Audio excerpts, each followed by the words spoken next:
അനന്തശയനം പൂണ്ട ഭഗവാൻ ശ്രീ പത്മനാഭസ്വാമി വാഴുന്ന അതിപുരാതനമായ ഒരു ക്ഷേത്രം. ആ ക്ഷേത്രത്തിൻ്റെ ഓരോ കല്ലിലും കാലത്തിൻ്റെ കണക്കില്ലാത്ത അത്രയും രഹസ്യങ്ങളും ഐശ്വര്യവും ഒളിഞ്ഞുകിടക്കുന്നു. ക്ഷേത്രത്തിൻ്റെ ശ്രീകോവിലിന് താഴെയായി ആർക്കും എത്തിപ്പെടാനാവാത്ത അത്ര ആഴത്തിൽ 6 രഹസ്യ നിലവറകൾ.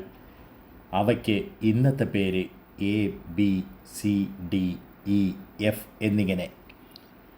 കാലം ഒരുപാട് മുന്നോട്ട് പോയി. പതിറ്റാണ്ടുകൾ പിന്നിട്ടപ്പോൾ ക്ഷേത്രത്തിലെ ഈ നിലവറകളെക്കുറിച്ചുള്ള വിവരങ്ങൾ അറിയേണ്ടി വന്നു. ഒരു പൊതു താൽപ്പര്യ ഹർജിയുടെ അടിസ്ഥാനത്തിൽ സുപ്രീം കോടതിയുടെ ഉത്തരവനുസരിച്ച് വിദഗ്ധർ ഈ നിലവറകൾ തുറക്കാൻ തുടങ്ങി. നിലവറകൾ ഓരോന്നായി തുറന്നു തുടങ്ങിയപ്പോൾ ലോകം അത്ഭുത പരതന്ത്രരായി. ACDEF എന്നീ 5 നിലവറകളിൽ നിന്ന് കണ്ടെത്തിയ നിധിശേഖരം മനുഷ്യൻ്റെ ഭാവനയ്ക്കും അപ്പുറമായിരുന്നു. ആയിരക്കണക്കിന് വർഷം പഴക്കമുള്ള സ്വർണ്ണ നാണയങ്ങൾ, അതിൽ റോമാ സാമ്രാജ്യത്തിലെ നാണയങ്ങൾ വരെ ഉണ്ടായിരുന്നു. വജ്രങ്ങളും മരതകക്കല്ലുകളും മറ്റ് അമൂല്യ രത്നങ്ങൾ പതിച്ച കിരീടങ്ങളും ആയിരക്കണക്കിന് എണ്ണം. 4 അടി ഉയരമുള്ള മഹാവിഷ്ണുവിൻ്റെ തങ്കവിഗ്രഹം, 18 അടി നീളമുള്ള പ്രധാന വിഗ്രഹത്തിനു വേണ്ടി ഉണ്ടാക്കിയ 100 കണക്കിന് വജ്രങ്ങൾ പതിച്ച തങ്കസിംഹാസനം, 18 അടി വരെ നീളമുള്ള തങ്കച്ചങ്ങലകൾ, സ്വർണ്ണക്കുടങ്ങൾ, കിരീടങ്ങൾ, രത്നം പതിച്ച കിരീടങ്ങൾ, ലക്ഷക്കണക്കിന് സ്വർണ്ണ നാണയങ്ങൾ നിറച്ച ചാക്കുകൾ.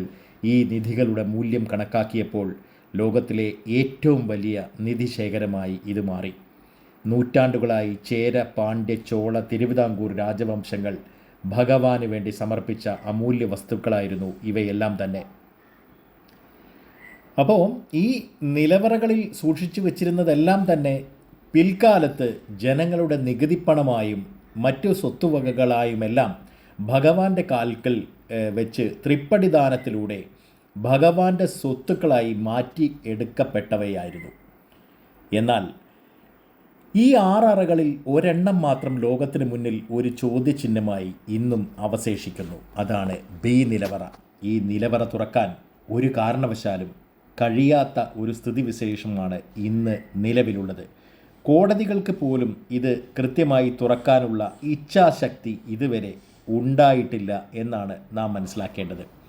എന്തൊക്കെയായാലും സ്വർണ്ണ തേങ്ങകളും സ്വർണ്ണ ചാക്കുകളും അതേപോലെ തന്നെ ചാക്കുകളിൽ നിറച്ച രത്നങ്ങളും വജ്രാഭരണങ്ങളും അതേപോലെ തന്നെ സ്വർണ്ണ നാണയങ്ങളടക്കമുള്ള വിദേശി സ്വദേശി പണിഞ്ഞിട്ടുള്ള വിവിധതരം മരതക കല്ലുകളും രത്നങ്ങൾ, വിലമതിക്കാനാവാത്ത രത്നങ്ങളുമെല്ലാം സൂക്ഷിച്ചു വച്ചിരിക്കുന്ന 2 ലക്ഷം കോടിയിലധികം വില വരുന്ന ഈ ഒരു അമൂല്യ നിധിശേഖരം, ഇത് കേരളത്തിന് എങ്ങനെ മുതൽ കൂട്ടാക്കാനാകും എന്നല്ലേ നമ്മുടെ നിലവിലുള്ള ഭരണ സംവിധാനങ്ങൾ ചിന്തിക്കേണ്ടത്.